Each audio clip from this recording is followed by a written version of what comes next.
Bullies destroyed teacher's outfit with blade, her strike made them wet pants. It started with the sound of laughter. Not the kind that warms the heart, but the kind that slices through your dignity like a knife.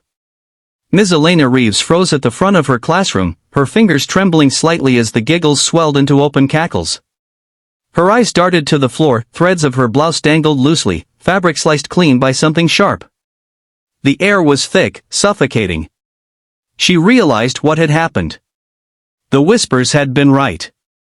Some of her students had brought blades to school. And one of them had just used it on her. The day that started normal.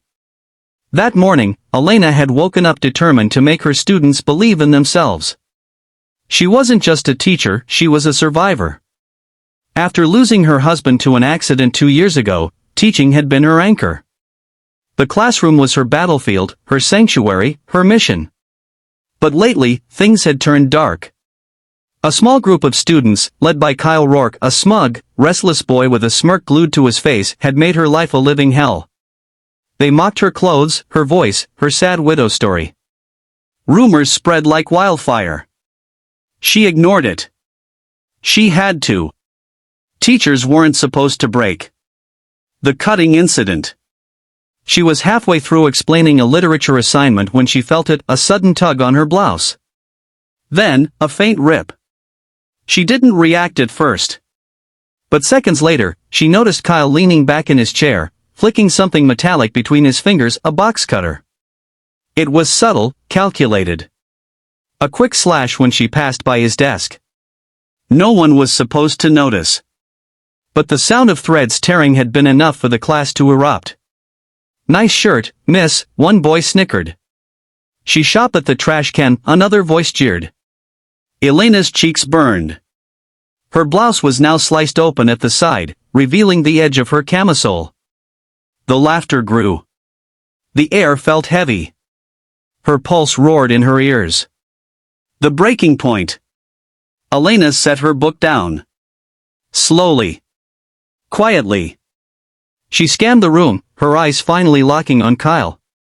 His smirk widened, he thought he had one. But grief, when cornered, doesn't always crumble. Sometimes, it fights back.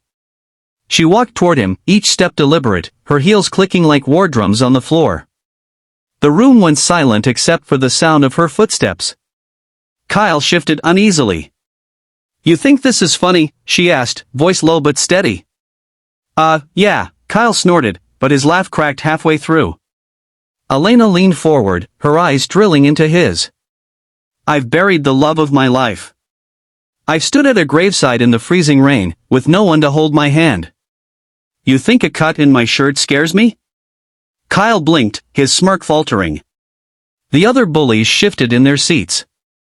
The strike that changed everything. Without warning, Elena reached for the edge of her blouse and tore the rest of the fabric clean off her shoulder. Gasps filled the room. "This," she said, holding the ripped piece of fabric high. "This is nothing. A shirt can be replaced. What can't be replaced is your dignity, your respect, your humanity. And right now, you're trading all of that, for the approval of a few cowards." Her voice cracked like thunder. She pointed straight at Kyle. "You think you're strong because you carry a blade? Let me tell you something, strength isn't about what you can cut. It's about what you can endure." For the first time all year. Kyle looked scared. His leg bounced under the desk. His face flushed red. The principal walk-in. Right then, the door creaked open. Principal Hartman stepped in, eyes narrowing as he took in the scene, the ripped blouse, the pale faces, Kyle frozen with the box cutter still in his hand. "Elena," the principal said slowly, "do you want to tell me what's going on here?" She didn't hesitate. "Kyle brought a blade into my classroom. And he used it on my clothing." The principal's face darkened. He turned to Kyle. "Office. Now." The boy's mouth opened to protest, but nothing came out. His friends avoided his gaze. The aftermath. Kyle was suspended for 3 weeks. Rumors swirled, but this time, they weren't about Elena, they were about the moment she made the cockiest boy in school go pale and nearly wet himself in front of the whole class. Some students started lingering after lessons, asking questions, sharing stories. A quiet trust began to grow. Even the kids who had laughed that day avoided jokes at her expense. Elena didn't feel like she had one. What she had done wasn't about humiliation, it was about drawing a line no one could cross again. The challenge she faced. Her biggest challenge wasn't the ripped shirt. It was walking into that classroom again the next day, knowing the eyes of every student would be on her. The temptation to switch schools, to avoid the whispers, was strong. But she refused to give them the satisfaction of seeing her run. And over the weeks, something shifted.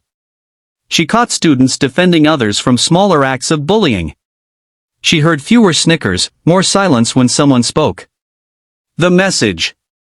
On the last day before summer break, a girl from the back row stayed behind. She hesitated before speaking. "Miss Reeves, the day you tore your shirt? I thought you were crazy. But I think I get it now. You weren't scared of him. You weren't scared of any of them. And I want to be like that." Elena smiled. It's not about not being scared. It's about standing anyway. Final scene for YouTube. So if you're watching this, remember.